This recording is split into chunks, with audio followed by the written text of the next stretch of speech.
ஒன்றிய அமைச்சர் போட்டிருக்கிற கடைசி பட்ஜெட்டில் கூட அந்த 2 மொழிகளுக்கும் தான் கட்டற்ற நிதி ஒதுக்கப்பட்டிருக்கிறது. மற்ற 20 மொழிகளும் புறக்கணிக்கப்பட்டிருக்கின்றன. 20 மொழிகளுக்கும் நிதி கேட்பதற்கு நாம் கெஞ்சிக் கொண்டிருக்கிறோம். இப்படி ஒரு யதார்த்தம் இருக்கும்போது மும்மொழி கொள்கை என்ற பெயரில் இவர்கள் கொண்டு வந்து திணிப்பது இந்தியை தான் என்பதை தெளிவாக புரிந்து கொண்டதனால் தான் தமிழ்நாடு அதை எதிர்க்கிறது. இப்ப இந்தியை கொண்டு வந்து திணிப்பதில், சமஸ்கிருத பண்பாட்டை திணிப்பதில் இவ்வளவு ஆர்வம் காட்டுகிறவர்கள், இவர்கள் உண்மையிலேயே இந்திய இறையாண்மையின் மீது பற்று கொண்டவர்கள் என்றால், இந்திய ஒருமைப்பாட்டின் மீது பற்று கொண்டவர்கள் என்றால் என்ன செய்திருக்கணும்? தமிழ்நாட்டிலிருந்து ஒரு மூத்த நாகரிகம் வெளிப்பட்டிருக்கிறது. கீழடியில் எவ்வளவு பெரிய ஆய்வுக்கு பிறகு அது வெளிப்பட்டிருக்கிறது. அந்த அறிக்கை ஒன்றிய அரசிடம் சமர்ப்பிக்கப்பட்டு சில ஆண்டுகள் கடந்துவிட்ட நிலையில் இதுவரையிலும் அந்த அறிக்கையை வெளியிடாமல் வைத்திருக்கிறார்கள். 2 தினங்களுக்கு முன்னால் எங்களுடைய தலைவர் எழுச்சி தமிழர்கள் ஒன்றிய கலாச்சாரத்துறை அமைச்சரை பார்த்து இந்த அறிக்கையை விரைந்து வெளியிட வேண்டும் என்று நாம் வலியுறுத்தி கேட்டுக்கொள்கிறோம். ஆனாலும் அவர்கள் வெளியிடவில்லை. ஏன் மறைக்கிறீர்கள்? இந்த அறிக்கை வெளிவருவதில், கீழடி ஆய்வறிக்கை வெளிவருவதில் ஒன்றிய அரசுக்கு என்ன சிக்கல்? என்ன சிக்கல் என்றால், சமஸ்கிருத பண்பாடு தான் இந்திய பண்பாடு என்று அவர்கள் நிறுவ முயல்கிறார்கள். தமிழ் பண்பாடு தான் இந்தியாவின் பண்பாடு, தமிழ் நாகரிகம் தான் இந்தியாவின் நாகரிகம் என்பது வெளிப்பட்டுவிடும். எனவே அதை வெளியிடாமல் வைத்திருக்கிறார்கள். இது குறித்து நம்முடைய மாநில அரசு உரிய அழுத்தத்தை கொடுத்து அதை வெளியிட செய்ய வேண்டும். இப்படித்தான் அவர்கள் வெளிப்பட்டுக் கொண்டிருக்கிறார்கள்.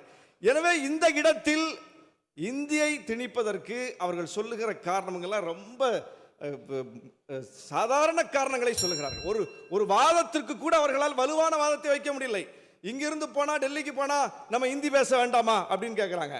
அது டெல்லிக்கு போகிறவர்கள் பிரச்சனை. அது அதற்கு ஒட்டுமொத்த தமிழ்நாடும் ஏன் கற்றுக்கொள்ள வேண்டும்? அங்கிருந்து இங்கே வருகிறவர்களோடு நாம் பேச வேண்டாமா என்று கேட்கிறார்கள். அது அங்கிருந்து இங்கே வருகிறவர்கள் பிரச்சனை. அது அவங்க தமிழ் படிக்கணும், அதுக்கே நாம இந்தி படிக்கணும். என்ன இது? எந்த லாஜிக்கும் இல்லாமல் பேசிக் கொண்டிருக்கிறார்கள். எனவே அவரவருக்கு தேவையான மொழியை அவரவர் படிப்பார்கள். உலகம் முழுவதும் 100க்கும் மேற்பட்ட நாடுகளில் இந்த தமிழர் இனம் பரவி வாழ்கிறது. அங்கங்கே போய் அவங்களுக்கு தேவையான மொழியை படிச்சுக்கிறாங்க. நல்ல நல்ல பொறுப்பில் இருக்காங்க. மிகப்பெரிய உச்சத்தில் இருக்கிறார்கள் தமிழர்கள். அப்படிப்பட்ட இடத்தில் தமிழர்கள் போய் அங்க வேலை செய்யறதுக்கு அதை படிக்கணும், இங்க வேலை செய்ய இதை படிக்கணும்னு சொல்லி இங்கிருந்து கற்றுக்கொண்டு அனுப்பவும் முடியாது. அங்கிருந்து வருபவர்கள் யாரும் அப்படி கற்றுக்கொண்டு வருவதும் இல்லை. இந்த யதார்த்தம் இருக்கும்போது ஒன்றிய அரசு இந்தி அடிப்படையில் இந்தியாவை ஒருங்கிணைக்க நினைக்கிறது. இந்தியை திணித்தால் இந்தியா ஒருங்கிணையாது.